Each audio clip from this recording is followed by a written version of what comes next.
Alexandre Magno, o Grande. Nunca um homem foi tão admirado e copiado como o famoso macedônio. Até mesmo por seus inimigos e vítimas, ele era respeitado e até certo ponto, endeusado, tal era a forma como as pessoas reagiam quando estavam diante de sua presença. Fique agora com esta completa explanação sobre a vida e morte de Alexandre, o Grande. Alexandre III da Macedônia, nascido em 20 ou 21 de julho de 356 a.C., morto em 10 de junho de 323 a.C., comumente conhecido como Alexandre, o Grande ou Alexandre Magno, foi rei, do reino grego antigo da Macedônia e um membro da dinastia Argéada. Nascido em Pela, em 356 a.C., o jovem príncipe sucedeu a seu pai, o rei Filipe II, no trono com 20 anos de idade. Ele passou a maior parte de seus anos no poder em uma série de campanhas militares sem precedentes através da Ásia e Nordeste da África. Até os 30 anos havia criado um dos maiores impérios do mundo antigo, que se estendia da Grécia para o Egito e ao noroeste da Índia. Morreu invicto em batalhas e é considerado um dos comandantes militares mais bem-sucedidos da história. Durante sua juventude, Alexandre foi orientado pelo filósofo Aristóteles até aos 16 anos. Depois que seu pai foi assassinado em 336 a.C., Alexandre o sucedeu no trono e herdou um reino forte e um exército experiente. Havia sido premiado com o generalato da Grécia e usou essa autoridade para lançar o projeto panelênico de seu pai, liderando os gregos na conquista da Pérsia. Em 334 a.C., invadiu o Império Aquemênida, governando a Ásia Menor, e começou uma série de campanhas que durou 10 anos. Quebrou o poder da Pérsia em uma série de batalhas decisivas, mais notavelmente as batalhas de Isso e Galgamela. Em seguida, derrubou o rei persa Dário III e conquistou a Pérsia em sua totalidade. Nesse ponto, seu império se estendia do Mar Adriático ao rio Indo. Buscando alcançar os confins do mundo e do grande mar exterior, invadiu a Índia em 326 a.C., mas foi forçado a voltar pela demanda de suas tropas. Alexandre morreu na Babilônia em 323 a.C., a cidade que planejava estabelecer como sua capital, sem executar uma série de campanhas planejadas que teria começado com uma invasão da Arábia. Nos anos seguintes à sua morte, uma série de guerras civis rasgou seu império em pedaços, resultando em vários estados governados pelos diádocos, sobreviventes e herdeiros generais de Alexandre. Alexandre Magno, o Grande. Seu legado inclui a difusão cultural que suas conquistas geraram, como o greco-budismo. Fundou cerca de 20 cidades que levavam o seu nome, principalmente Alexandria, no Egito. Seus assentamentos de colonos gregos e a propagação resultante da cultura grega no leste resultou em uma nova civilização helenística, aspectos que ainda eram evidentes nas tradições do Império Bizantino em meados do século XV e a presença de oradores gregos na região central e noroeste da Anatólia até a década de 1920. Alexandre tornou-se lendário como um herói clássico no molde de Aquiles, aparecendo com destaque na história e mito grego e culturas não gregas. Tornou-se a medida contra a qual os líderes militares se compararam, e academias militares em todo o mundo ainda ensinam suas táticas. É muitas vezes classificado entre as pessoas mais influentes do mundo em todos os tempos, junto com seu professor Aristóteles. Que nos sobre um mínimo de sobriedade para os momentos de pouca luz intelectual. A propósito, já se inscreveu no canal? Começo da vida. Linhagem e infância. Alexandre nasceu na cidade de Pela, capital do Reino da Macedônia, no 6º dia do mês Hecatombeu do antigo calendário grego, o que provavelmente corresponde a 20 de julho de 356 a.C., apesar da data exata ainda não ser sabida com certeza. Era filho do rei Filipe II e de sua quarta esposa, Olímpia, filha do rei Neoptólemo e do Epiro. Apesar de Filipe ter 7 ou 8 esposas, Olímpia foi sua esposa principal por muito tempo, provavelmente devido ao fato dela ter sido aquela que lhe deu um filho homem. Muitas lendas envolvem o nascimento e infância de Alexandre. De acordo com o biógrafo grego Plutarco, Olímpia, na noite da consumação do seu casamento com Filipe, sonhou que seu útero fora atingido por um raio. É dito que Filipe, em um sonho um tempo após o casamento, viu-se segurando o útero de sua esposa marcando-o com um selo gravado com uma imagem de leão. Plutarco deu várias interpretações a este sonho. Talvez, Olímpia estivesse grávida antes do casamento, indicado pelo selo gravado em seu útero, ou que Alexandre fosse filho do deus Zeus.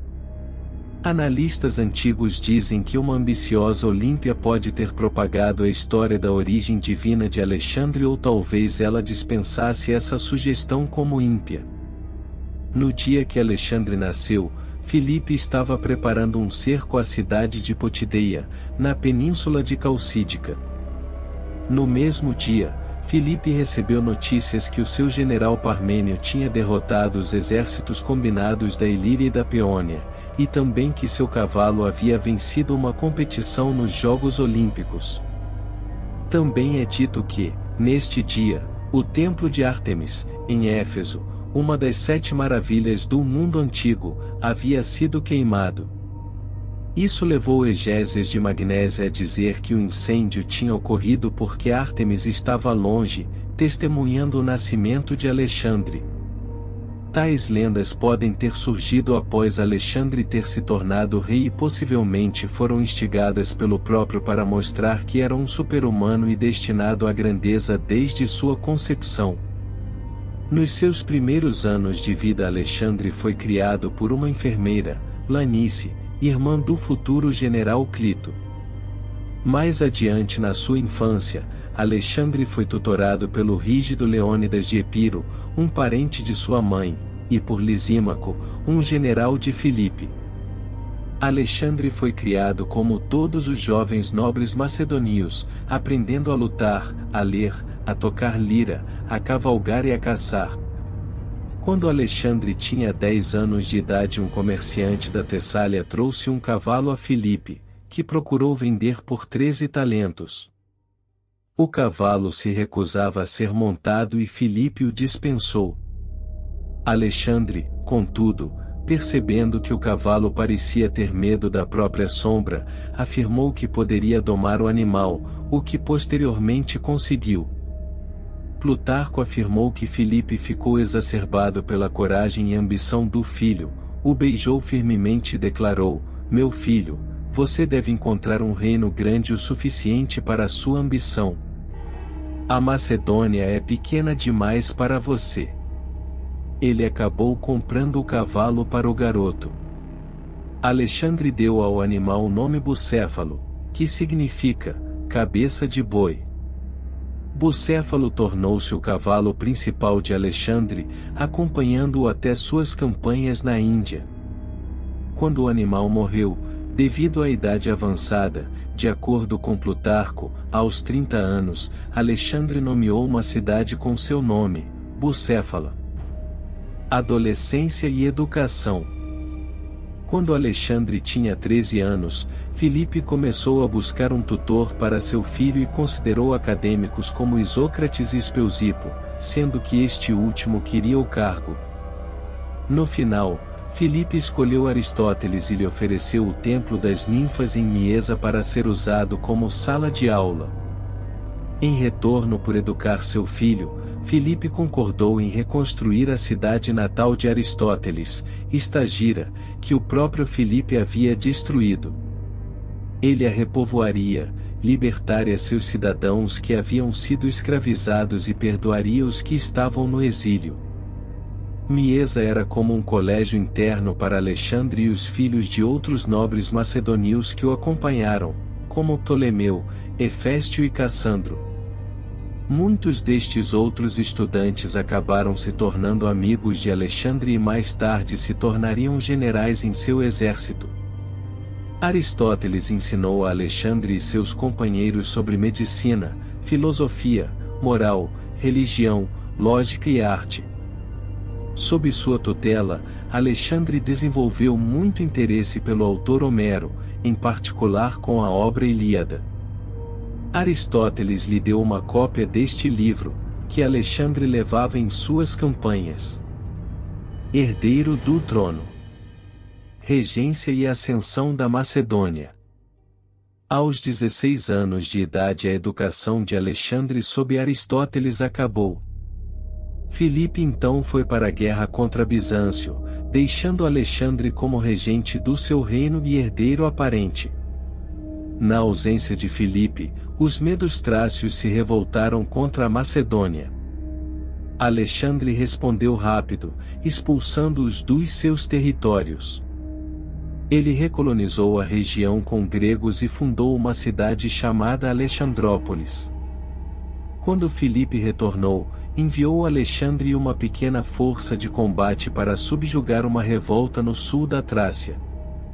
Logo depois, durante uma campanha contra outros gregos na cidade de Perinto, atual Marmara Elisi, Alexandre teria salvado a vida do seu pai.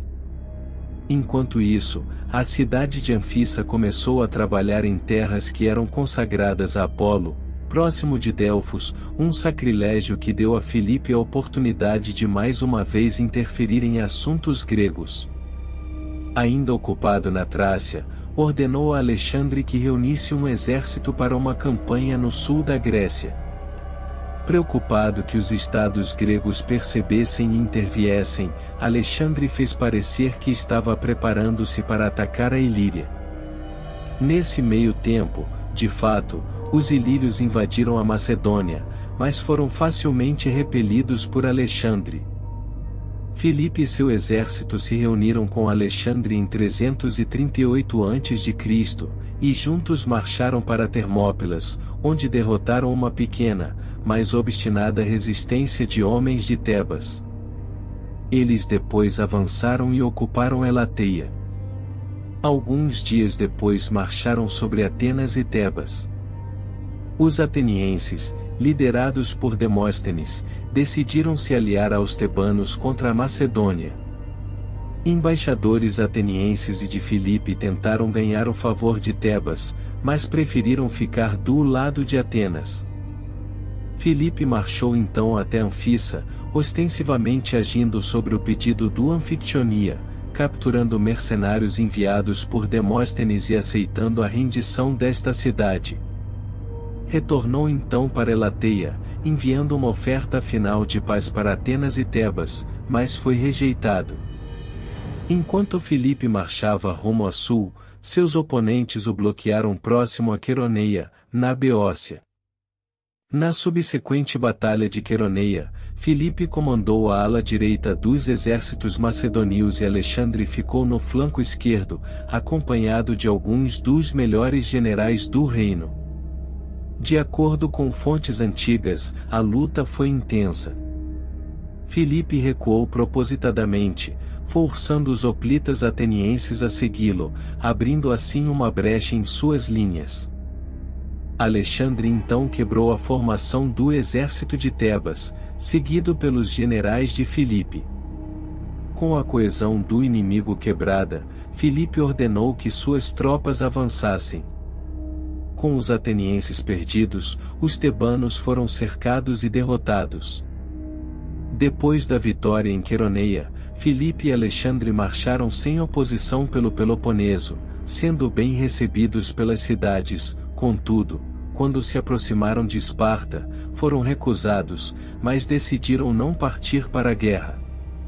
Em Corinto, Filipe estabeleceu a Aliança Helênica, moldada igualmente como a Aliança Anti-Persa durante as guerras greco-persas, que incluía quase todas as cidades-estado gregas, excluindo Esparta. Filipe foi então proclamado Hegêmon, que pode ser traduzido como Comandante Supremo, da Liga, conhecida pelos historiadores modernos como a Liga de Corinto, e anunciou seus planos de invadir o Império Persa. Exílio e retorno. Filipe se casou novamente quando retornou para Pela, desta vez com uma mulher chamada Cleópatra Eurídice, sobrinha do general Átalo. O casamento fez da posição de Alexandre como herdeiro menos segura, já que qualquer filho homem que Eurídice e Filipe tivessem, seria um macedônio puro, enquanto Alexandre era apenas meio macedônio. Sua mãe, Olímpia, era de Epiro. Durante o banquete de casamento, Átalo ficou bêbado e começou a gritar pedindo aos deuses que aquela união produzisse um herdeiro legítimo. No casamento de Cleópatra, com quem Filipe havia se apaixonado e casado, ela sendo jovem demais para ele, seu tio Átalo, bêbado, desejou que os macedônios rezassem aos deuses para lhes dar um sucessor legítimo para o seu reino através de Eurídice. Isso irritou muito Alexandre, que jogou sua caneca na cabeça de Átalo e berrou: "Seu vilão, o que eu sou então? Um bastardo?" Então Filipe, tomando partido de Átalo, se ergueu e correu na direção do filho, mas cheio demais de ira ou muito bêbado, acabou tropeçando, e caiu no chão. Alexandre então o insultou: "Vejam! Este é o homem que faz as preparações de passar da Europa para a Ásia, não passa de um assento para o outro." Alexandre fugiu da Macedônia junto com a mãe, deixando-a com seu irmão, o rei Alexandre I de Epiro, em Dodona, capital dos Molossos.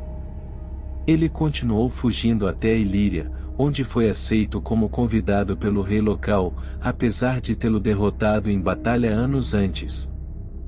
Contudo, Filipe nunca teve a intenção de deserdar o seu político e militarmente treinado filho. 6 meses depois, com a mediação de Demarato, os dois fizeram as pazes e Alexandre retornou para casa. No ano seguinte, o sátrapa, governador, de Cária, em Pixodaro, ofereceu a mão de sua filha ao meio-irmão de Alexandre, Filipe Arrideu. Olímpia e vários amigos de Alexandre sugeriram então que isso mostrava que Filipe II iria fazer de Arrideu seu herdeiro. Alexandre reagiu enviando um ator, Tésalo, até Corinto, para dizer a Pixodaro que ele não deveria oferecer sua filha a um ilegítimo, mas deveria o fazer a Alexandre. Quando Filipe ouviu isso, parou as negociações e repreendeu Alexandre por querer se casar com a filha de Cária, afirmando que ele queria uma noiva melhor para ele. Filipe exilou 4 amigos de Alexandre: Árpalo, Nearco, Ptolemeu e Erígio. Rei da Macedônia. Ascensão. No verão de 336 a.C., enquanto estava em Egas num casamento da sua filha Cleópatra com o irmão de Olímpia, Alexandre I de Epiro, Filipe foi morto por Pausânias, o próprio capitão de sua guarda. Enquanto Pausânias tentava fugir, ele tropeçou e foi morto por seus perseguidores, incluindo 2 companheiros de Alexandre, Perdicas e Leonato. Alexandre foi então proclamado rei pelos nobres macedônios e pelo exército. Tinha ele apenas 20 anos de idade. Consolidação do poder. Agora Alexandre III, o novo rei, começou seu governo eliminando potenciais rivais ao trono. Ele mandou executar seu primo, Amintas IV.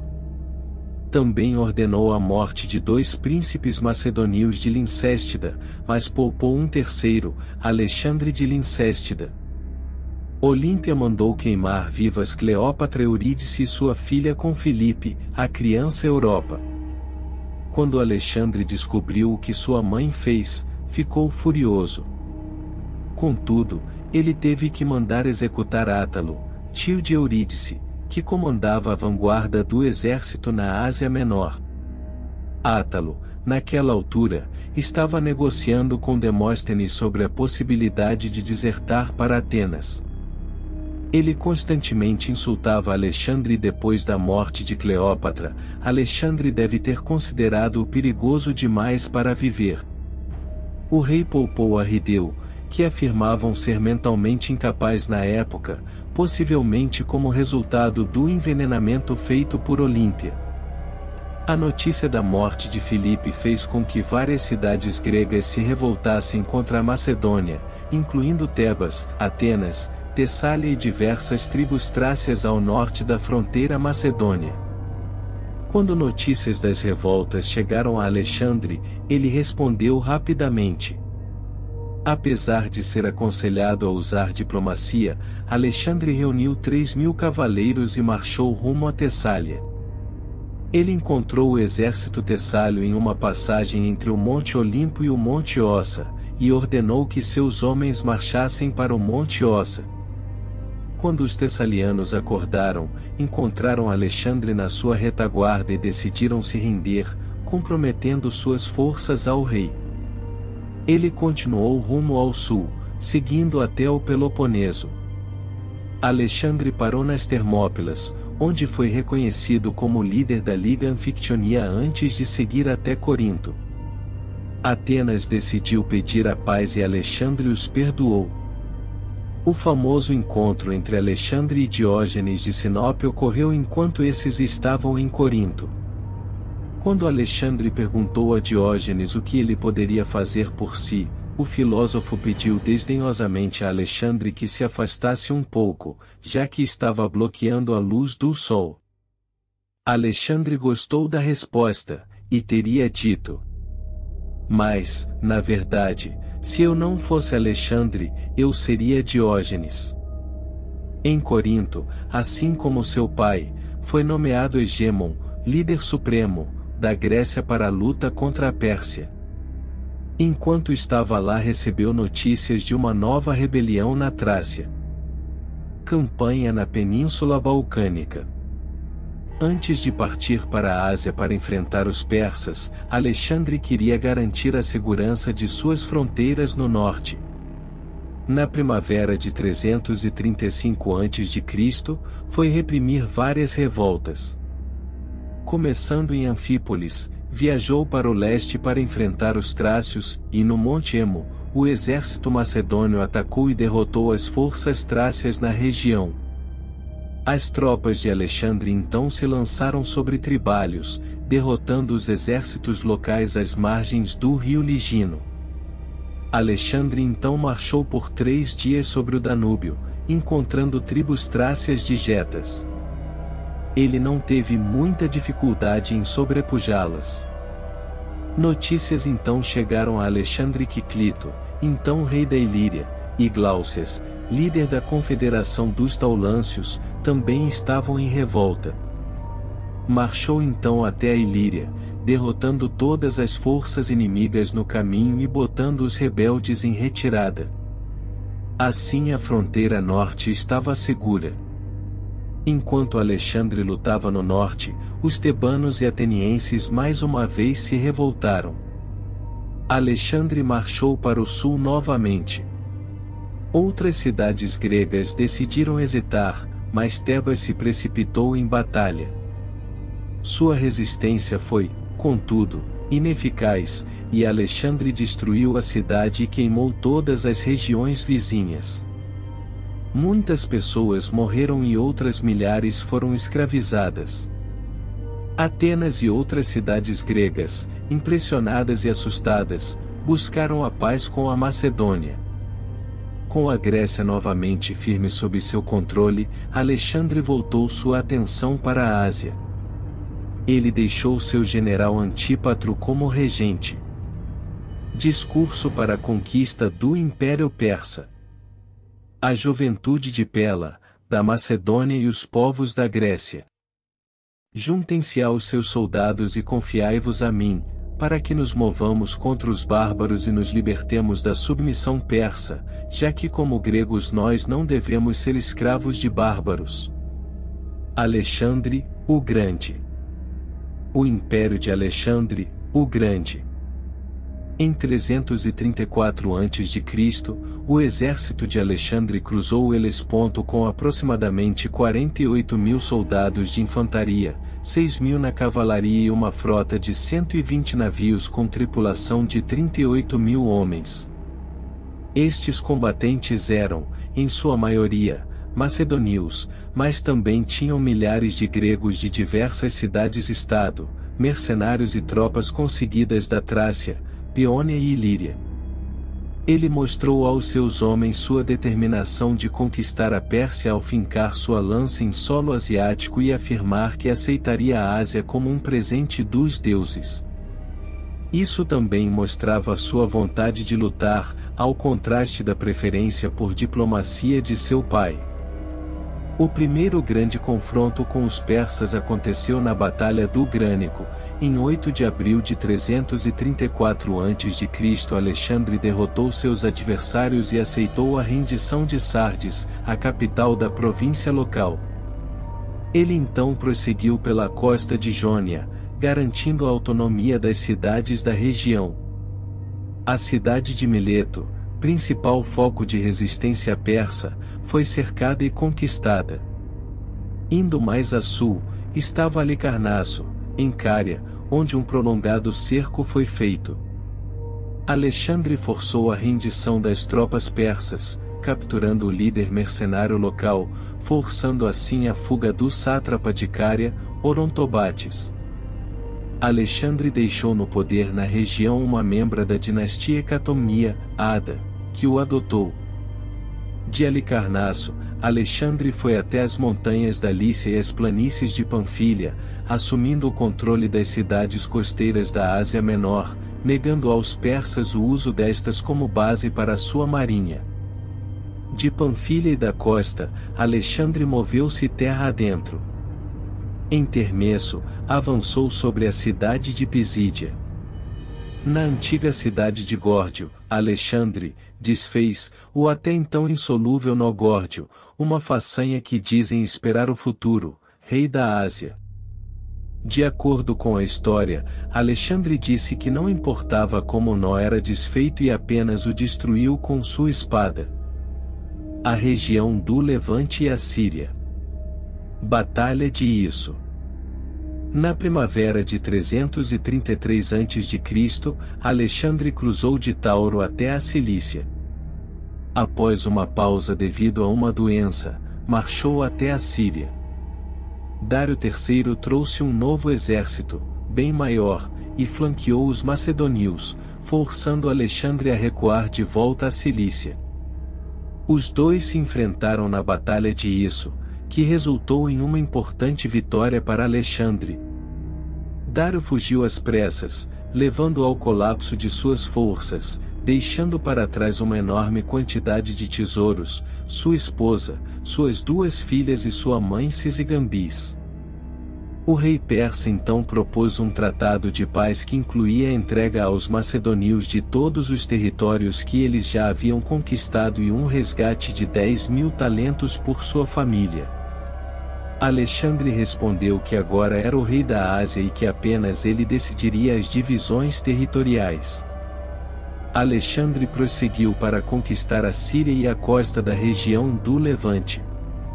No ano seguinte, precisamente a 332 a.C., cercou a cidade de Tiro, atualmente no Líbano, e após um prolongado e difícil sítio, forçou a submissão da região. Alexandre não mostrou piedade com a cidade, matando todos os homens em idade militar e vendendo as mulheres e crianças como escravos. Egito. Após esmagar a resistência persa em Tiro, a maioria das cidades na linha costeira até o Egito rendeu-se rapidamente. Uma história notória foi reportada quando os macedônios entraram em Jerusalém. De acordo com Joséfo, foi mostrado a Alexandre uma profecia do livro de Daniel, presumidamente no capítulo 8, que descrevia um poderoso rei grego que conquistaria o Império Persa. Ele poupou Jerusalém da destruição e avançou rumo ao Egito. O avanço na região não foi calmo, com Alexandre enfrentando resistência por parte da cidade de Gaza. O local era fortificado e construído perto de montanhas. Os macedônios cercaram a cidade. Os defensores resistiram, mas tiveram de ceder após sofrerem pesadas baixas. Durante a batalha, Alexandre foi ferido. Assim como em Tiro, as forças de Alexandre massacraram incontáveis civis e venderam milhares de outros como escravos. Alexandre entrou no Egito ao fim de 332 a.C., onde foi saudado como libertador pela população local. Ele foi proclamado como filho da divindade Amon pelo oráculo de Siloá, em território que ficava no antigo deserto da Líbia. Mais adiante, Alexandre passou a ser chamado de filho de Zeus Amon e após sua morte continuou a ser tratado como uma divindade. Durante sua estadia no Egito, fundou a cidade de Alexandria, que viria a ser um dos centros urbanos mais prósperos da antiguidade e capital do Egito Ptolemaico, a Síria e a Babilônia. Com o Egito sob seu controle, Alexandre partiu, em 331 a.C., em direção à Mesopotâmia, atual Iraque, o coração do Império Persa. Lá uma vez mais confrontou Dário na crucial Batalha de Gaugamela. Novamente, mesmo em menor número, se saiu vitorioso e destruiu o exército inimigo. Dário, assim como fez após outras derrotas sofridas diante de Alexandre, fugiu em desespero. A cidade da Babilônia, capital do império, abriu seus portões para os macedônios, para evitar ser destruída. Alexandre e seus homens adentraram nos seus muros e ocuparam os palácios de Dário. O rei persa havia fugido e Alexandre o perseguiu, indo até Arbela. Gaugamela acabou se tornando a batalha decisiva da campanha na Pérsia. O governo de Dário entrou em colapso e ele não conseguiu levantar um exército novamente. O antigo rei persa fugiu para Ecbátana, atual Hamadã. A Pérsia. Após conquistar a Babilônia, Alexandre foi para a cidade de Susa, uma das capitais do Império Aquemênida, Pérsia, e capturou seus lendários tesouros. Ele então enviou o grosso do seu exército até Persépolis, usando a estrada real persa. O próprio Alexandre ficou na vanguarda, levando um grupo de soldados e atravessou os portões persas, nas cordilheiras de Zagros, que eram defendidos por uma tropa comandada pelo sátrapa Ariobarzanes. Alexandre rapidamente superou estas defesas e avançou cidade adentro em Persépolis, saqueando os seus tesouros. Em Persépolis, Alexandre deu permissão para que seus soldados saqueassem a cidade e tomassem espólios pessoais. Alexandre ficou na cidade por 5 meses. Durante sua estadia, um incêndio começou no palácio leste de Xerxes e que se espalhou pela cidade. Não se sabe se foi deliberado ou um acidente de um bêbado. Para alguns foi um ato de vingança pela queima da Acrópole de Atenas durante a Segunda Guerra Greco-Persa. Queda do Império Persa e o Leste. Alexandre continuou sua perseguição implacável a Dário, indo até Medo e a Pártia. Contudo, o rei persa já não controlava mais o seu destino, sendo feito prisioneiro pelo general Besso, que era o sátrapa de Bactria e um dos seus comandantes mais confiáveis. Quando Alexandre se aproximou, Besso matou Dário e se proclamou seu sucessor, com o nome de Artaxerxes V, antes de recuar até a Ásia Central com o intuito de começar uma campanha de guerrilha contra Alexandre. Alexandre enterrou o corpo de Dário e lhe deu um funeral digno. Ele afirmou que Dário, no seu leito de morte, o nomeou seu sucessor para o trono persa. A morte de Dário é considerada o evento final do Império Aquemênida. Alexandre viu Besso como um usurpador e partiu em sua perseguição. Sua campanha, inicialmente apenas contra Besso, se tornou uma grande aventura pela Ásia Central. Alexandre sufocou qualquer resistência que via pela frente. No caminho, fundou cidades, chamando-as de Alexandria também, incluindo a moderna Kandahar no Afeganistão e Alexandria Skat no Tajiquistão. A campanha levou Alexandre e seu exército até o extremo da região de Medo, Pártia, área, oeste do Afeganistão, Drangiana, Aracósia, sul afegão, Bactria e Sítia. Spitamenes, um senhor que governava uma região da Sogdiana, traiu Besso em 329 a.C. e o entregou a Ptolemeu, um dos generais e amigos mais confiáveis de Alexandre.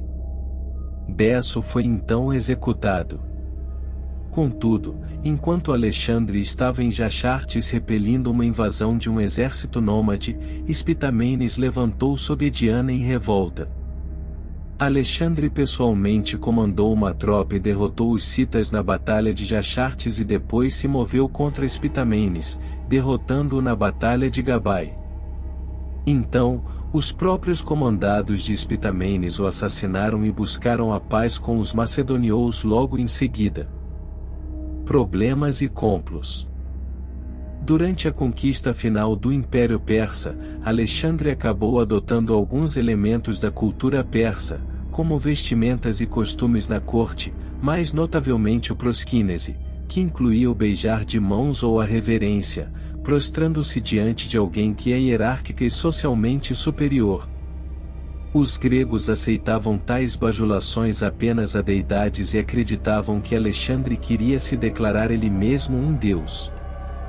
Muitos dos seus compatriotas acabaram por criticá-lo e então ele acabou abandonando estas práticas. Por volta de 330 a.C., foi descoberto um complô contra Alexandre. Um dos seus oficiais, Filotas, foi executado por não avisar Alexandre de uma possível tentativa de assassinato.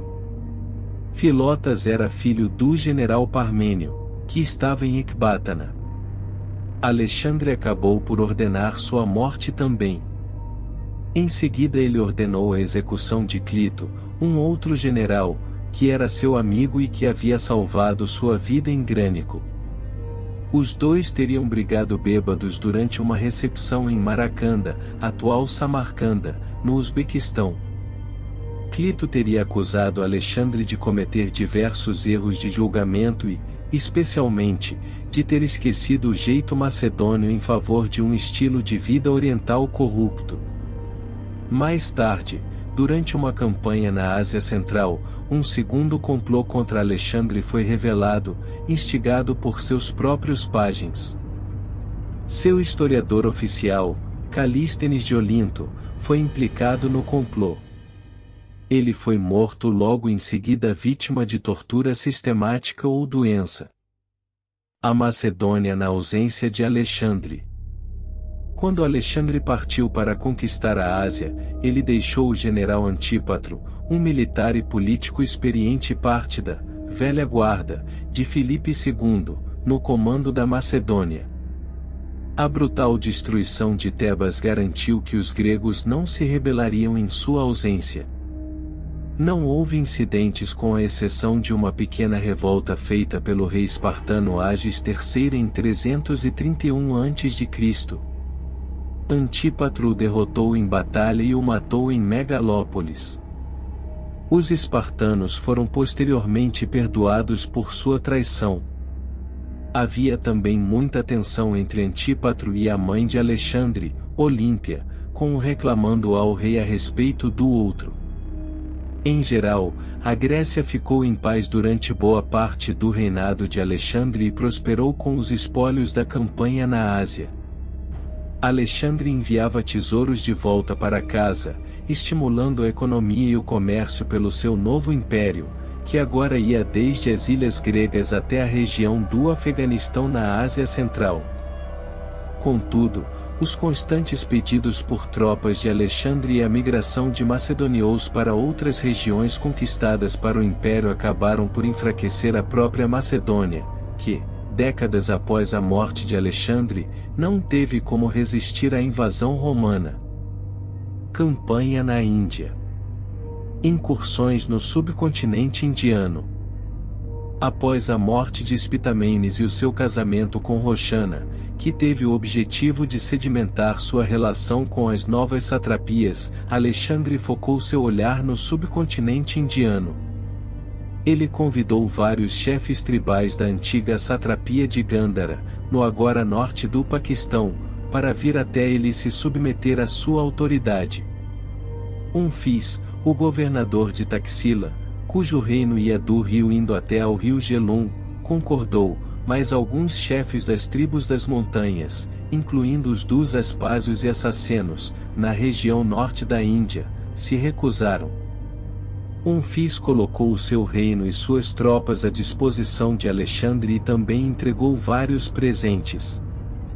Alexandre devolveu o título de rei a Unfis e lhe presenteou com roupas da Pérsia, ouro, ornamentos de prata, 30 cavalos e 1.000 talentos de ouro. Alexandre dividiu suas forças, enviando Unfis para ajudar Heféstio e Pérdicas para reconstruir as pontes sobre o rio Indo, a fim de manter suas tropas nas vanguardas supridas. Unfis então recebeu o rei macedônio em sua casa em Taxila. Nas campanhas seguintes dos macedonios, Taxiles enviou pelo menos 5.000 homens para apoiá-los. Esse apoio foi importante na sangrenta batalha do rio Hidáspes. A incursão contra o rei indiano Poro tinha como objetivo submeter parte da região de Uttar Pradesh. Após a vitória em Hidáspes, Alexandre ordenou então que Unfis perseguisse Poro e quando este foi pego o rei macedônio lhe ofereceu termos favoráveis.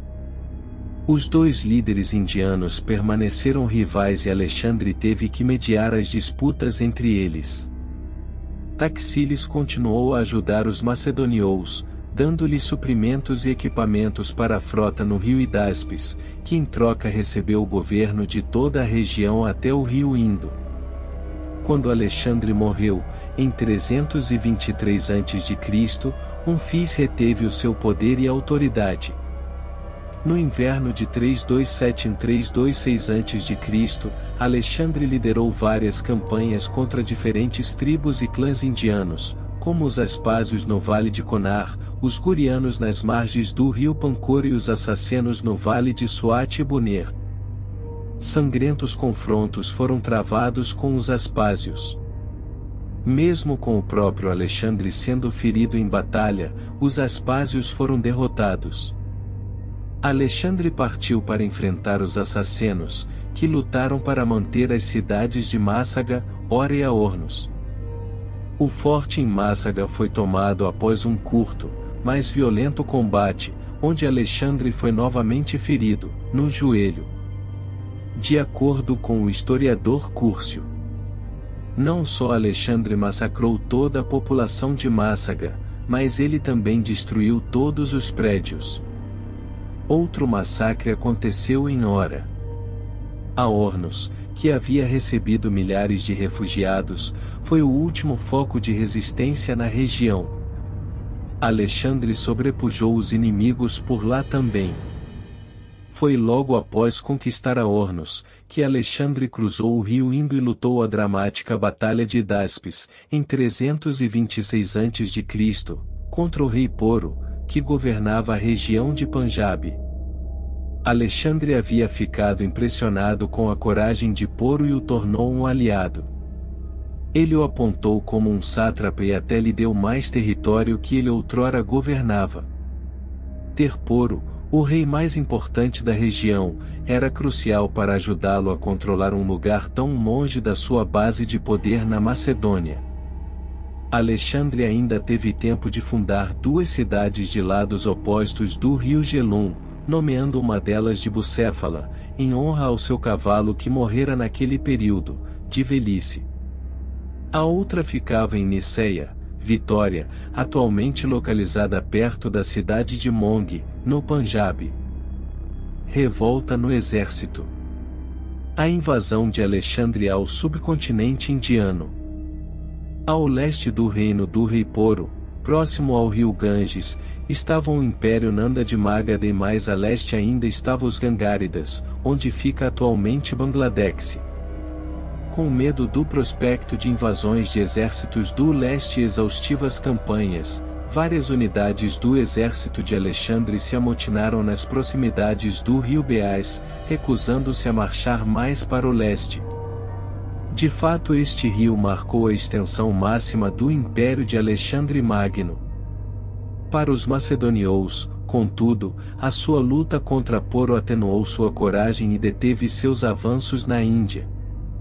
Para ter dado tudo o que tinham para dar para repelir o inimigo, que tinham reunido apenas 20.000 soldados e 2.000 cavalos, eles violentamente se opuseram a Alexandre quando ele propôs continuar avançando para além do rio Ganges, a largura dos quais, como eles aprenderam, tinha 32 furlongs, suas profundidades eram de 100 braças, enquanto suas margens eram defendidas por centenas de milhares de soldados e vários elefantes de guerra.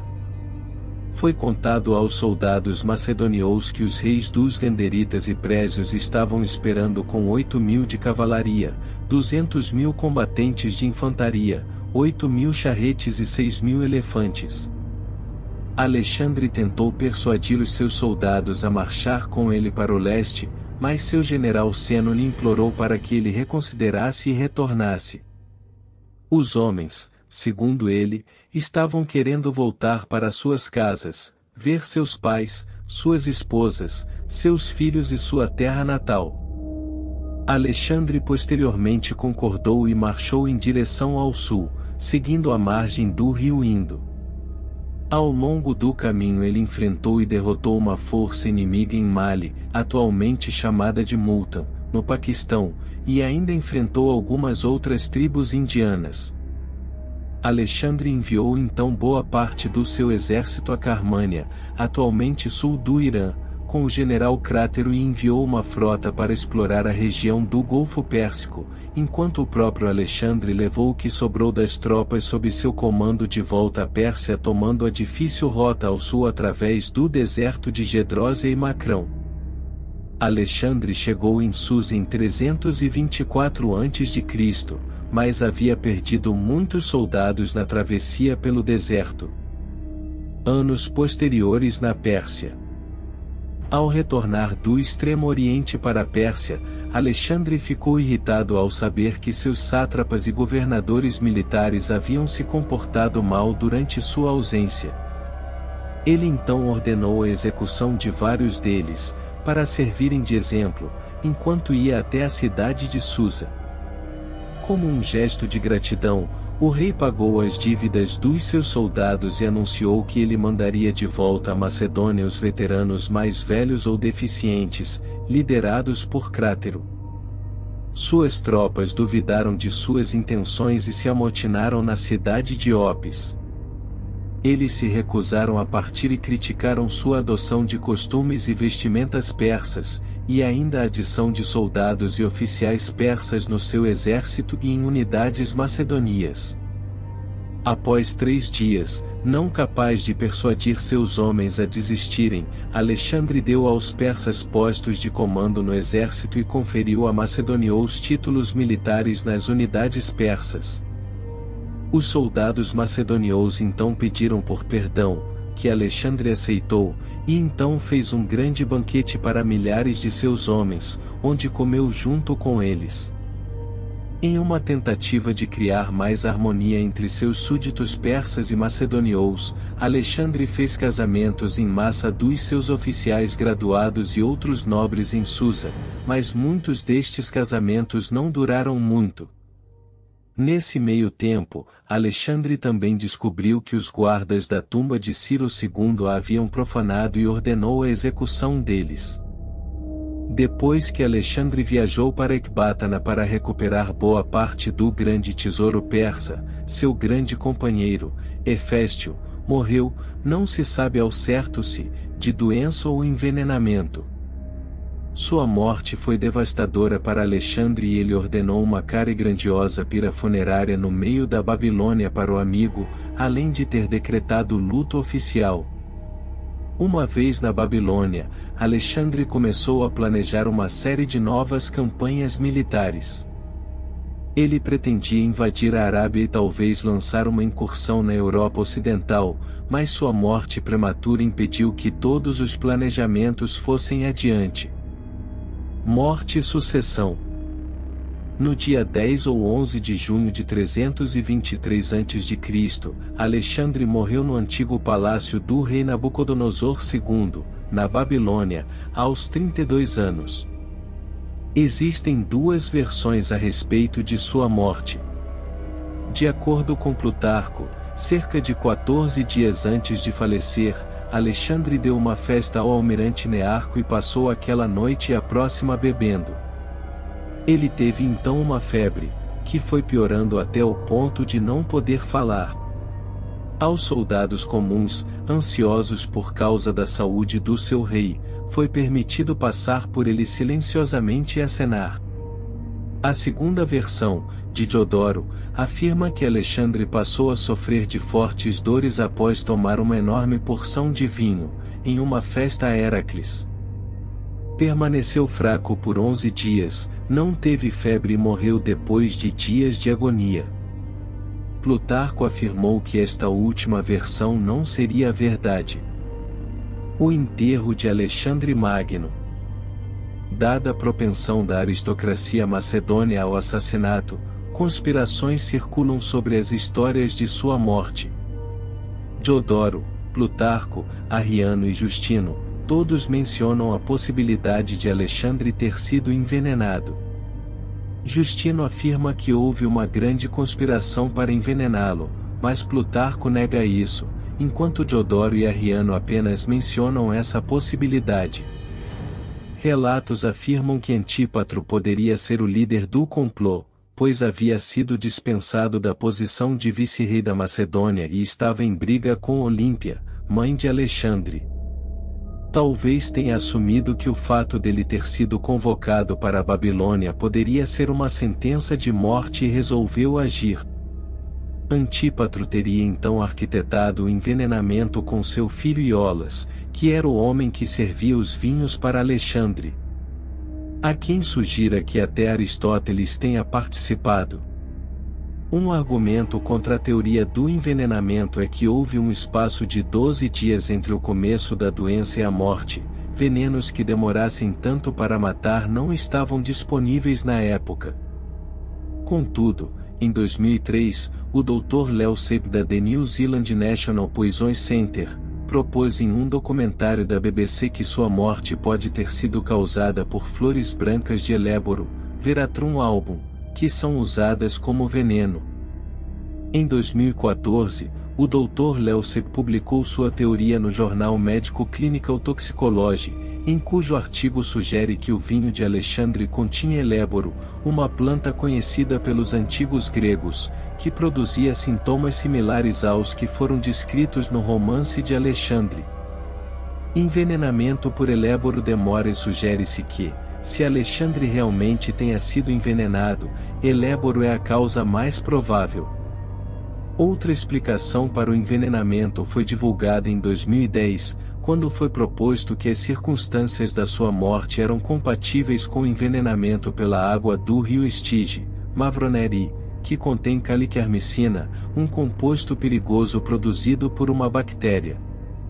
Muitas causas naturais, doenças, foram sugeridas para a morte de Alexandre, incluindo malária e febre tifoide. Um artigo de 1998 da New England Journal of Medicine atribuiu sua morte à febre tifoide complicada por uma perfuração gastrointestinal e ascendente paralisia. Outra análise recente indica espondilite piogênica ou meningite. Os sintomas também são similares a outras doenças, incluindo pancreatite aguda e febre do Nilo Ocidental. Muitos dizem que a saúde geral de Alexandre havia declinado devido a anos de bebedeiras e feridas pelo corpo devido às batalhas. A agonia que Alexandre sentiu após perder seu grande amigo Heféstio, também lhe pode ter feito mal, segundo alguns. Após seu falecimento, o corpo de Alexandre foi posto em um sarcófago antropóide de ouro que foi enchido com mel, o qual foi colocado em um caixão de ouro. De acordo com Eliano, um vidente chamado Aristandro teve uma visão da terra onde os restos de Alexandre deveriam descansar, onde seria feliz e invencível para sempre. Talvez, mais provavelmente, os sucessores podem ter visto que o local de enterro de Alexandre serviria como um símbolo de legitimidade, já que enterrar o rei que o antecedeu era uma prerrogativa real.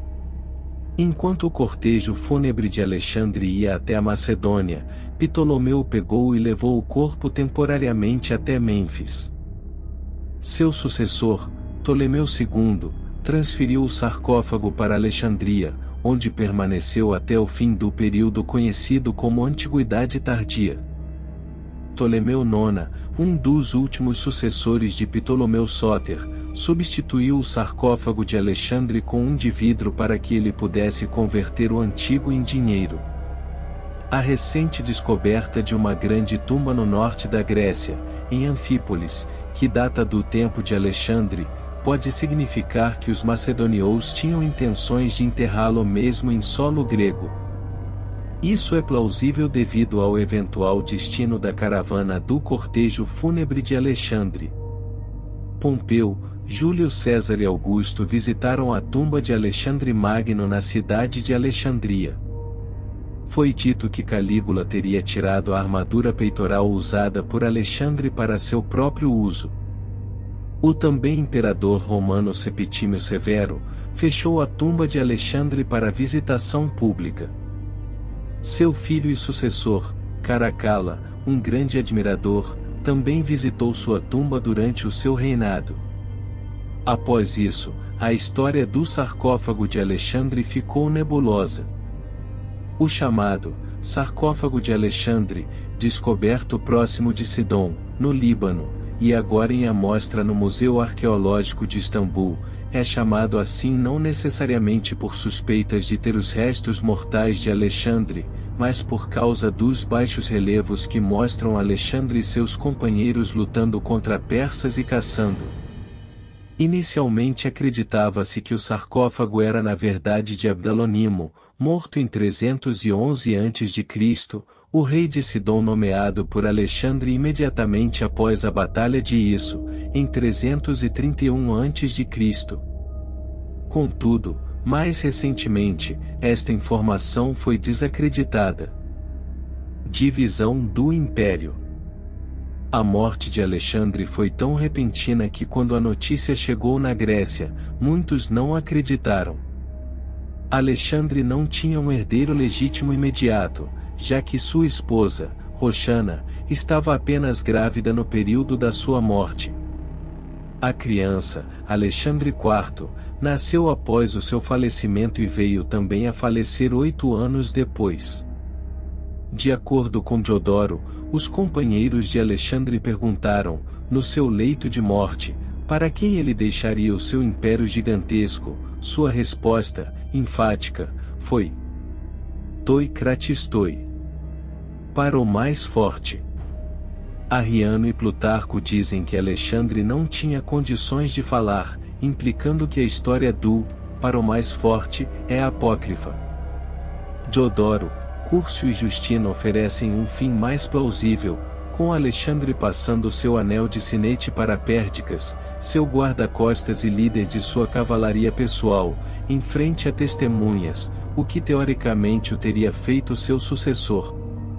Perdicas não clamou pelo poder inicialmente, sugerindo que o filho de Alexandre com Roxana deveria ser o rei, com ele próprio, Crátero, Leonato e Antípatro como guardiões. Contudo, a infantaria macedônia, sob comando do general Meleagro, rejeitou esta ideia pois eles não teriam um papel a cumprir neste cenário. Em vez disso, eles apoiaram o meio-irmão de Alexandre, Filipe Arrideu. Eventualmente, os dois lados se reconciliaram e depois do nascimento de Alexandre IV, ele e Filipe III foram nomeados como reis conjuntos, ainda que apenas no nome. Dissensão e rivalidade afligiram os macedônios, contudo.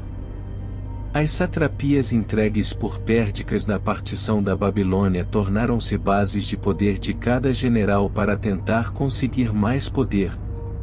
Após o assassinato de Pérdicas em 321 a.C., a unidade macedônica foi quebrada e seguiram-se 40 anos de guerra entre os sucessores, Diádocos, até que o mundo helênico alcançou certa estabilidade com uma divisão formal e prática, os Ptolomeus no Egito, os Seleucidas na Mesopotâmia e Ásia Central, os Atálidas na Anatólia e os Antígonos na Macedônia. Nesse meio tempo, tanto Alexandre IV e Filipe III foram assassinados. Testamento. Diodoro afirmou que Alexandre deixou instruções em escrito para Crátero algum tempo antes da sua morte. Crátero começou a executar alguns de seus comandos, mas os sucessores do seu império decidiram parar, afirmando que alguns dos pedidos eram impraticáveis e extravagantes. Ainda assim, Pérdicas leu o testamento de Alexandre para as suas tropas. O texto do testamento dele pedia mais expansão territorial do império, indo para o sul e oeste do Mediterrâneo, construção de monumentos e a união das populações do Ocidente e do Oriente. Também tinha construção de um monumento para a tumba do seu pai Filipe II, que se equiparasse à grandeza das pirâmides egípcias. Construção de grandes templos em Delos, Delfos, Dodona, Diu, Anfípolis e de templos-monumentos de Atena a Troia. Expansão militar e conquista da Arábia e de toda a bacia do Mediterrâneo. Circunnavegação da África. Desenvolvimento de cidades, e transporte de populações da Ásia para a Europa e da Europa para a Ásia, com o objetivo de unir os continentes e criar unidade e amizade entre os povos por casamentos e laços familiares. Algumas questões sobre Alexandre, o Grande. Comando. Esquema tático da Batalha do Grânico, em 334 a.C. Alexandre passou a ser chamado de o Grande, Megas Alexandros, devido ao seu sucesso sem paralelo como comandante militar. Ele nunca perdeu uma batalha, apesar de quase sempre estar em menor número. Conhecido por usar muito bem o terreno, sua infantaria pesada, as falanges, e táticas de cavalaria, contava com a obediência de suas tropas em suas táticas ousadas. A falange macedônica, armada com longas sariças, de até 6 metros, havia sido aperfeiçoada por seu pai, Filipe II, através de rigoroso treinamento, e Alexandre usou sua força, velocidade e manobrabilidade com grande efeito contra forças inimigas maiores, como a dos persas. Alexandre também conhecia o potencial de desunidade de exércitos diversificados, que continham diferentes línguas e armas. Ele era conhecido por participar pessoalmente das batalhas na linha de frente, à maneira dos reis macedônios. Na sua primeira grande batalha na Ásia, em Grânico, Alexandre usou uma pequena parte das suas forças, aproximadamente 13.000 soldados de infantaria e 5.000 de cavalaria, contra uma força persa de 40.000 homens. Ele colocou as falanges no centro e a cavalaria e os arqueiros nos flancos, para igualar o tamanho das linhas persas, de aproximadamente 3 quilômetros. Em contraste, a infantaria persa ficava estacionada atrás de sua cavalaria. Isso garantiu que Alexandre não fosse flanqueado, enquanto sua falange tinha uma clara vantagem sobre as cimitarras e lanças curtas persas. As perdas macedonias foram muito pequenas, comparada com as persas. Esquema tático da Batalha de Isso, em 333 a.C. Na Batalha de Isso, em 333 a.C., seu primeiro confronto direto com Dário, dispôs suas forças da mesma maneira de Grânico e novamente ordenou que sua falange central avançasse na vanguarda. Alexandre pessoalmente comandou o ataque da infantaria, colocando em retirada o inimigo. Na batalha decisiva em Gaugamela, Dário dispôs várias bigas para quebrar as linhas das falanges. Alexandre dispôs suas tropas em linhas, com o centro avançando em um ângulo mais para frente, o que quebrou a coesão do ataque inicial das bigas, obrigando-as a saírem de formação. Assim, o centro das linhas de Dário foram quebradas e ele novamente teve que fugir para salvar a própria vida. Quando enfrentou inimigos cujas táticas eram desconhecidas a ele, como na Ásia Central e na Índia, Alexandre rapidamente se adaptava ao novo cenário adverso e empregava novas táticas. Assim, em Bactria e Sogdiana, Alexandre usou lanceiros e arqueiros para impedir que o inimigo afobasse seus flancos, enquanto concentrava a sua cavalaria no centro. Na Índia, quando confrontou o rei Poros e seus elefantes de guerra, os macedonios abriram suas linhas para envolver os elefantes e usavam suas sariças para atacar os animais e os seus condutores. Aparência física. Segundo o biógrafo grego Plutarco, que viveu entre o ano 46 e 120 d.C., descreveu a aparência de Alexandre como: a aparência exterior de Alexandre é melhor representada pelas estátuas de Lísipo, e foi por apenas este artista que o próprio Alexandre achou que poderia modelar ele. Para estas particularidades que muitos dos seus sucessores e amigos iriam imitar, principalmente, o porte do pescoço, que era curvado ligeiramente para a esquerda, e o jeito nos olhos, o artista tinha observado muito bem. A peles, contudo, quando o pintava, não reproduzia esta complexidade, mas o tornou mais escuro e moreno. Considerando que ele tinha pele clara, como dizem, essa clareza passou para vermelho no seu peito e face. Além disso, um odor muito agradável exalado de sua pele e que havia uma fragrância a respeito da sua boca e sua carne, de modo que suas vestes estavam cheias disso. Isto estava escrito nas Memórias de Aristoxeno. O historiador grego Arriano descreveu Alexandre como forte e belo comandante com um dos olhos escuros como a noite e o outro azul como o céu. Em Romance de Alexandre é sugerido que Alexandre tinha heterocromia, com 2 olhos de cores diferentes cada. O historiador britânico Peter Green descreveu assim a aparência de Alexandre, baseado em sua interpretação de documentos antigos. Fisicamente, Alexandre não era atraente. Mesmo pelos padrões macedonios, ele era baixo, embora atarracado e resistente. Sua barba era escassa e ele se destacava dos outros nobres ao se apresentar sempre sem barba. Seu pescoço era de alguma forma torcido, de modo que ele parecia estar olhando para cima em um certo ângulo. Seus olhos, um azul e outro castanho, revelavam uma orvalhada, uma qualidade feminina. Ele tinha uma alta compleição e uma voz ríspida. Autores da antiguidade afirmavam que Alexandre gostava tanto dos seus retratos feitos por Lísipo que proibiu que outros escultores fizessem retratos dele. Lísipo usava normalmente o esquema contraposto escultural para reproduzir Alexandre e outros personagens como Apoxiomeno, Hermes e Eros. As esculturas de Lísipo, famosas pela sua naturalidade, se opunham às poses rígidas e estáticas, e são creditadas como sendo as que melhor oferecem uma ideia de como Alexandre era. Personalidade. Alexandre herdou uma personalidade forte dos seus pais. Sua mãe tinha grandes ambições e encorajava o filho a acreditar que o destino dele era conquistar o Império Persa. A influência de Olímpia incutiu o senso de destino nele, e Plutarco afirmou que manteve seu espírito sério e sublime com o passar dos anos.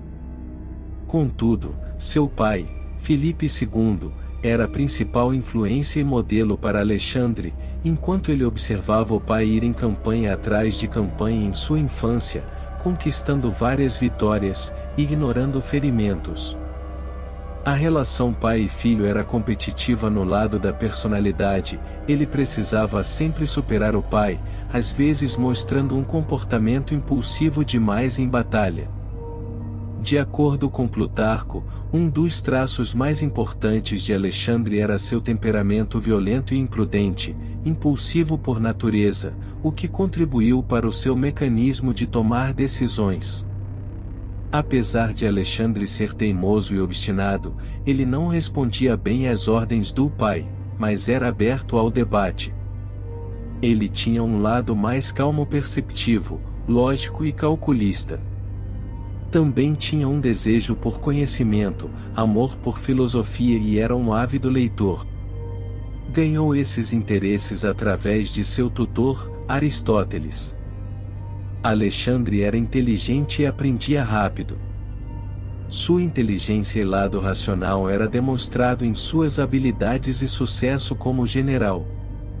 Tinha muito autocontrole com os prazeres do corpo, mas era propenso a beber muito álcool sem qualquer controle.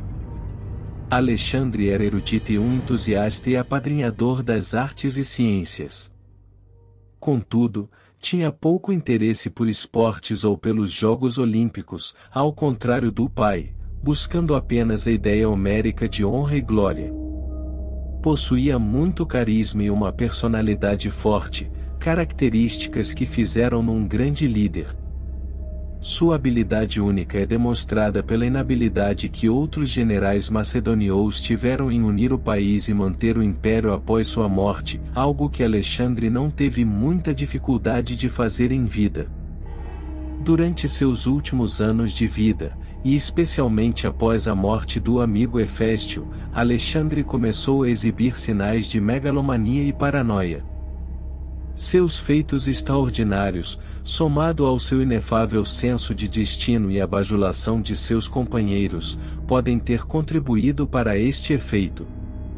Seus delírios de grandeza ficam óbvios em seu testamento, e seu desejo de conquistar o mundo, contribuiu para esta conclusão de que sua ambição não tinha limites. Acredita-se que ele também passou a se ver como uma divindade, ou ao menos ele parecia querer tentar se divinizar. Olímpia constantemente lhe dizia que ele era filho de Zeus, uma teoria que foi reforçada por um oráculo de Amon em Siuá. Ele começou a se identificar como filho de Zeus Amon.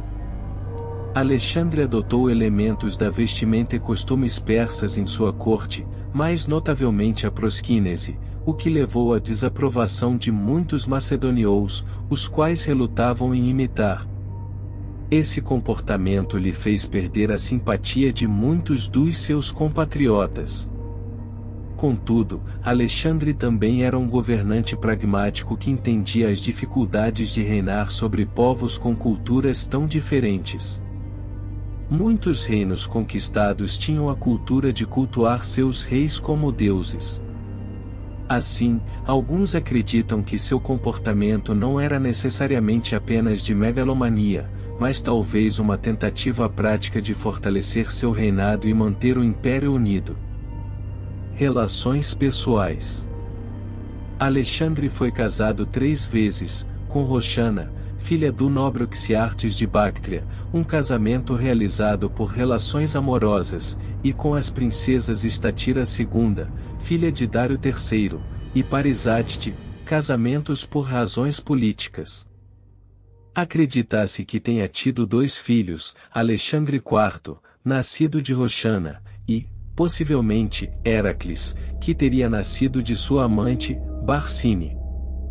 Ele teria tido outro filho com Roxana, porém ela sofreu um aborto espontâneo na Babilônia. Alexandre tinha um relacionamento muito próximo com seu amigo, general e guarda-costas Heféstio, que era filho de um nobre macedônio. A morte de Heféstio foi devastadora para Alexandre. Este evento pode ter impulsionado o declínio da saúde física e emocional de Alexandre nos últimos meses da sua vida. A sexualidade de Alexandre é assunto de muita especulação e controvérsia. Nenhuma fonte da antiguidade relata que Alexandre tinha uma relação homossexual com algum homem, ou se a relação dele com Heféstio era sexual. Eliano, Contudo, escreveu sobre a visita de Alexandre a Troia, onde ele afirma que o rei se via como Aquiles e Heféstio como Patroclo, sendo que estes personagens possivelmente eram amantes. Eliano diz que Alexandre pode ter sido bissexual, o que na sua época não era algo tão controverso. O historiador Peter Green afirma que também não há muitas fontes que demonstrem que Alexandre tinha muito interesse por mulheres, ele não produziu um herdeiro até ficar mais velho. Contudo, ele morreu relativamente jovem, aos 32 anos, e Ogden sugere que a vida matrimonial de Alexandre era mais impressionante que a do pai, para a sua idade. Além das esposas, Alexandre também teve várias amantes. De fato, ele tinha um harém de mulheres disponíveis, tais como os reis persas, mas não as visitava tão frequentemente, mostrando autocontrole com os prazeres do corpo. Ainda assim, Plutarco descreve que Alexandre era devoto à esposa Roxana, não se forçando em cima dela. Green sugere que, no contexto da época, Alexandre forjou várias amizades relativamente fortes com mulheres, incluindo Ada de Cária, a qual o adotou como filho, Thaís de Atenas, amante de Ptolomeu e com quem Alexandre pode ter tido um relacionamento mais íntimo, e inclusive até a mãe do seu antigo inimigo Dário, Sisygambis, que teria morrido devido à tristeza profunda que sentiu ao ouvir que Alexandre havia falecido. Legado. O legado de Alexandre vai além de suas habilidades como comandante militar. Suas campanhas aumentaram os contatos e o comércio entre o Ocidente e o Oriente, e vastas áreas orientais foram expostas à civilização grega e sua influência. Algumas cidades que ele fundou se tornariam grandes centros culturais, com muitas sobrevivendo até o século XXI. Seus cronistas registraram valiosas informações durante suas marchas, enquanto os gregos passaram a ter a noção de que eles pertenciam a um mundo maior que o Mediterrâneo. Reinos helênicos. Talvez o maior legado imediato de Alexandre foi a introdução de um governo macedônio para grandes faixas da Ásia. No período da sua morte, seu império se estendia da Península Balcânica até ao subcontinente indiano, somando mais de 5,2 milhões de quilômetros quadrados, e era o maior império de sua época. Muitas destas áreas permaneceram sob o poder ou influência macedônica ou grega pelos próximos 200, 300 anos. Os estados sucessores que emergiram após a sua morte, pelo menos inicialmente, permaneceram a força dominante da região e nos 300 anos seguintes ofereceram ao mundo o chamado período helenístico. As fronteiras orientais do Império de Alexandre começaram a entrar em colapso ainda durante a sua vida. Contudo, o vácuo de poder deixado no noroeste do subcontinente indiano com sua morte deu a oportunidade de ascensão de uma das mais poderosas dinastias indianas da antiguidade.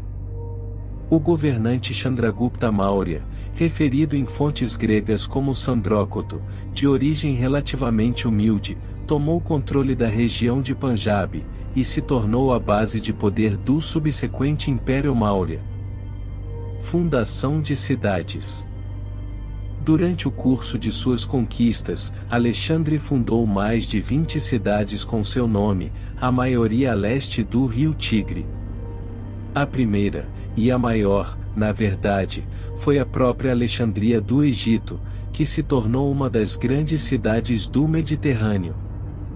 Estas cidades normalmente ficavam em importantes rotas comerciais ou boas posições defensivas. No início, elas devem ter sido bem inóspitas, um pouco mais do que grandes quartéis. Após a morte de Alexandre, muitos dos gregos que foram assentados lá, resolveram voltar para suas regiões de origem.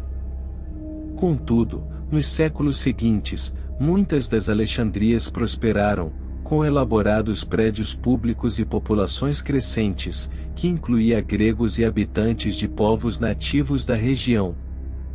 Helenização. O termo helenização foi cunhado pelo historiador alemão Johann Gustav Droysen para denotar a expansão pelo mundo da língua, cultura e população grega para além das regiões do Império Aquemênida após as conquistas de Alexandre. Que essa exportação de cultura aconteceu, é inquestionável e pode ser visto nas grandes cidades helênicas como, por exemplo, Alexandria, Antioquia e Seleucia, ao sul da atual Bagdá. Alexandre queria inserir elementos gregos na cultura persa e tentou hibridizá-la com a cultura grega. Isso fazia parte dos seus esforços de homogeneizar a Ásia e a Europa. Contudo, seus sucessores rejeitaram estas ideias. Ainda assim, a helenização se espalhou pela região, acompanhada por uma distinta e oposta orientalização dos estados sucessores. O coração da cultura helênica ficava em Atenas. O relacionamento dos homens de toda a Grécia no exército de Alexandre levou ao crescimento do dialeto comum grego, o koiné. O koiné se espalhou pelo mundo helênico, se tornando a língua franca das terras helênicas, posteriormente, o antepassado do grego moderno. Além disso, planejamento urbano, educação, governo local e a arte no período helênico foram todas baseadas nos ideais da Grécia clássica, evoluindo em novas formas distintas de helenístico. Aspectos da cultura helênica ainda eram evidentes nas tradições do Império Bizantino em meados do século XV. Alguns dos principais efeitos da helenização pode ser visto no Afeganistão e na Índia, especialmente na região do Reino Greco-Báctrio, 250 a.C. 125 a.C., que englobava os territórios afegão, paquistanês e tajiquistanês, além também do Reino Indo-Grego, 180 a.C. e 10 d.C., nos territórios afegão e indiano. Na nova Rota da Seda, a cultura grega hibridizou com a indiana, especialmente com a cultura budista. O resultado do sincretismo conhecido como greco-budismo teve muitas influências no desenvolvimento da cultura budista em geral e criou também uma nova cultura de arte greco-budista. Os reinos greco-budistas enviaram os primeiros missionários budistas à China, ao Sri Lanka e até ao Mediterrâneo. Algumas das primeiras e mais influentes imagens de Gautama Buda apareceram neste período, talvez modelados igual a Apolo.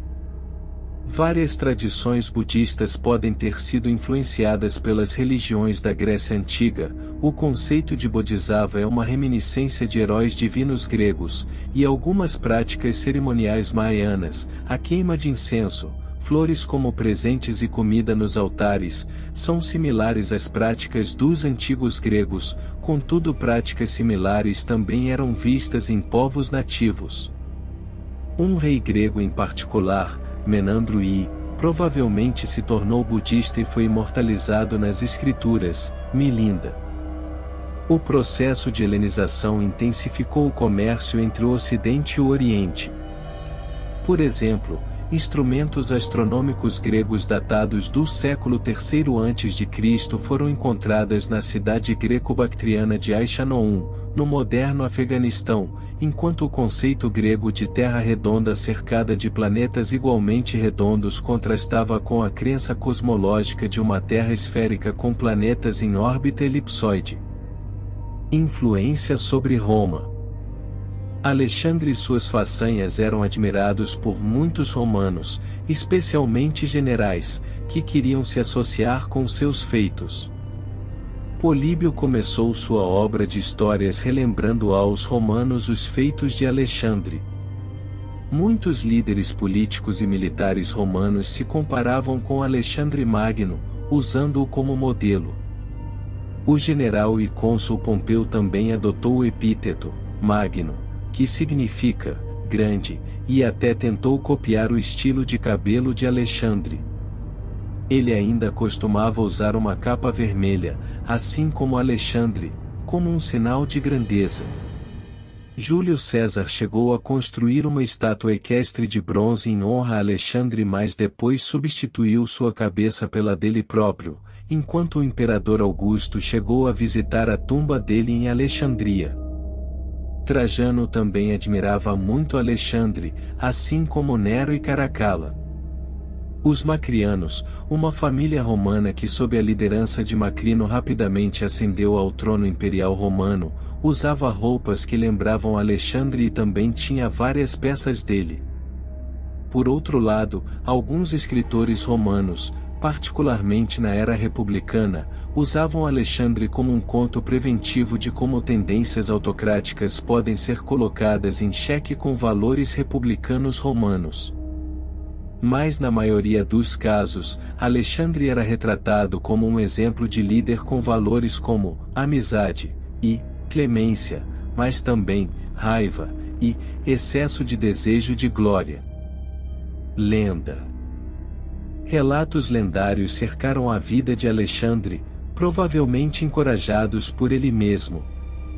Seu historiador cortesão Calístenes retratou o mar na Cilícia como desenhado de volta para ele em prosquínese. Escrevendo logo depois da morte de Alexandre, outro participante, Onesícrito de Estipaleia, inventou um cortejo entre Alexandre e Talestres, a mítica rainha das Amazonas. Quando Onesícrito leu esta passagem para seu patrão, o general de Alexandre e depois rei Lisímaco relatadamente brincou: "Eu me pergunto onde estava naquele momento." Nos primeiros séculos da morte de Alexandre, provavelmente em Alexandria, certa quantidade de material lendário foi agrupado em um texto conhecido como o Romance de Alexandre, depois falsamente atribuído a Calístenes e portanto conhecido como Pseudo-Calístenes. Este texto sofreu numerosas expansões e revisões através da Antiguidade e Idade Média, contendo muitas histórias dúbias, e foi traduzido em numerosas línguas. Legado na Antiguidade e na cultura moderna. Os feitos de Alexandre, o Grande e o seu legado são retratados em diversas culturas. Alexandre está na cultura popular desde sua era até os dias atuais. O Romance de Alexandre, em particular, teve um impacto profundo sobre a forma como o rei macedônio é retratado nas culturas, da Pérsia até a da Europa medieval até a Grécia moderna. Alexandre já considerava a si mesmo como rei da Ásia, logo após sua vitória em Isso, um conceito fortalecido após seus sucessos posteriores. Nos documentos babilônios, ele era referido como rei do mundo, já que o rei da Ásia não tinha significado na geografia pelos habitantes da Babilônia. Alexandre também é chamado de Cosmocrator, governador do mundo, na obra Romance de Alexandre. Alexandre é figura presente no folclore da Grécia moderna, mais do que qualquer outra figura histórica. A forma coloquial do seu nome em grego moderno, o Mega Alexandros, é um nome familiar. Santo Agostinho, no seu livro, A Cidade de Deus, reafirmou a parábola de Cícero que mostrava que Alexandre, o Grande, era pouco mais do que um líder de um bando de ladrões. E então, se a justiça for deixada de fora, o que são reinos além de um bando de ladrões? Pois o que são um bando de ladrões, senão pequenos reinos? O grupo também é um bando de homens governados por ordens de um líder, ligados por um pacto social, e seu espólio é dividido de acordo com uma lei que concordaram. Por repetidamente adicionar homens desesperados, essa praga cresce ao ponto de controlar territórios e estabelecer um local fixo, controlando cidades e subjugando pessoas. Em seguida, mais conspicuamente assume o nome de reino e então este nome é dado abertamente a ele, não por qualquer subtração de cupidez, mas pela adição de impunidade. Pois foi uma elegante e verdadeira resposta que fez Alexandre, o Grande, por um certo pirata que ele havia capturado. Quando o rei perguntou o que ele estava pensando, que ele deveria molestar o mar, ele respondeu com uma independência desafiadora: "O mesmo que você quando molesta o mundo. Já que eu faço isso de um pequeno navio, e por isso, sou chamado de pirata. Você o faz com uma grande frota e te chamam de imperador. Na literatura em persa médio pré-islâmica, Alexandre é referido pelo epíteto Gujasta, que significa amaldiçoado, e ele foi acusado de destruir templos e queimar documentos sagrados do zoroastrismo. No Irã Islâmico, sob influência da obra Romance de Alexandre, uma visão mais positiva de Alexandre emerge. Em Épica dos Reis de Ferdowsi cita Alexandre na linhagem de legítimos shahs, governantes do Irã, uma figura mítica que explorou até os cantos do mundo em busca da fonte da juventude. Escritores persas posteriores associaram ele com filosofia, retratando como figuras conhecidas como Sócrates, Platão e Aristóteles, na busca por imortalidade. Na versão siríaca de O Romance de Alexandre o retratam como um conquistador cristão ideal que rezava ao verdadeiro Deus. No Egito, Alexandre é retratado como um filho de Nectanebo II, o último faraó antes da conquista do país pela Pérsia. A derrota que Alexandre infligiu ao rei Dário III é relatado como a salvação do Egito. A figura de Dul-Qarnain, literalmente, aquele de 2 chifres, mencionado no Corão é acreditado por acadêmicos como uma representação de Alexandre, devido aos paralelos com a obra Romance de Alexandre. Nesta tradição, ele era uma figura histórica que construiu uma muralha para defender contra as nações de Gog e Magog. Ele então viajou o mundo em busca da água da vida e imortalidade, eventualmente se tornando um profeta. Nas línguas hindi e urdu, o nome, Sikandar, que deriva do persa, denota o surgimento de um jovem talento. Na Europa medieval, ele é membro dos 9 da Fama, um grupo de heróis que encapsulavam todas as qualidades ideais de cavalheirismo e historiografia. Além de poucas inscrições e fragmentos, textos escritos por contemporâneos de Alexandre, que o conheceram pessoalmente, ou pelos que tomaram como base relatos diretos de seus subordinados estão todos perdidos. Entre os contemporâneos que escreveram os feitos de sua vida estão o historiador das campanhas de Alexandre, Calístenes, os generais Ptolomeu e Nearco, Aristóbulo, um jovem oficial, e ainda Onesícrito, um timoneiro de Alexandre. A maioria do trabalho deles foi perdido com o tempo, mas pesquisas feitas na antiguidade em cima destas fontes sobreviveram. Um dos primeiros historiadores não contemporâneos a escrever sobre Alexandre, citando como fonte trabalhos de pessoas que conheceram ele, foi Diodoro Sículo, século I a.C., seguido por Quinto Curcio Rufo, no século I, Arriano, século I e II, o biógrafo Plutarco, século I e II, e finalmente Marco Juniano Justino, cujo trabalho foi feito no século IV. Destes, os relatos de Arriano são geralmente considerados os mais confiáveis, já que ele usou textos de Ptolomeu e Aristóbulo como fonte. Diodoro também é citado como uma ótima fonte dos fatos.